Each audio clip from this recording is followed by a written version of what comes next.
উত্তর পশ্চিম বঙ্গোপসাগরে একটি লঘুচাপ সুস্পষ্ট লঘুচাপে পরিণত হয়েছে। এর প্রভাবে দেশের বিভিন্ন স্থানে ভারী বৃষ্টি এবং বজ্রপাতের সম্ভাবনা রয়েছে বলে জানিয়েছে আবহাওয়া অধিদপ্তর। বুধবার ৩রা সেপ্টেম্বর সকাল ৯টা থেকে পরবর্তী ১২০ ঘন্টার পূর্বাভাসে এই তথ্য জানানো হয়। পূর্বাভাসে বলা হয়, উত্তর পশ্চিম বঙ্গোপসাগর এলাকায় অবস্থানরত লঘুচাপটি আজ সকাল ৬টায় সুস্পষ্ট লঘুচাপে পরিণত হয়ে একই এলাকায় অবস্থান করছে। এটি পশ্চিম উত্তর পশ্চিম দিকে অগ্রসর হতে পারে। মৌসুমী বায়ুর অক্ষের বর্ধিত অংশ রাজস্থান, উত্তরপ্রদেশ, মধ্যপ্রদেশ, উড়িষ্যা সুস্পষ্ট লঘুচাপের কেন্দ্রস্থল ও বাংলাদেশের দক্ষিণাঞ্চল হয়ে আসাম পর্যন্ত বিস্তৃত রয়েছে। মৌসুমী বায়ু বাংলাদেশের ওপর মোটামুটি সক্রিয় ও উত্তর বঙ্গোপসাগর প্রবল অবস্থায় রয়েছে।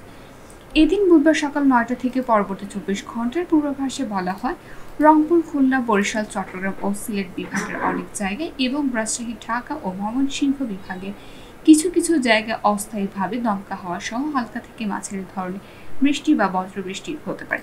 সেই সঙ্গে দেশের কোথাও কোথাও মাঝারি থেকে অতি ভারী বর্ষণ হতে পারে। সারা দেশে দিন ও রাতের তাপমাত্রা প্রায় অপরিবর্তিত থাকতে পারে।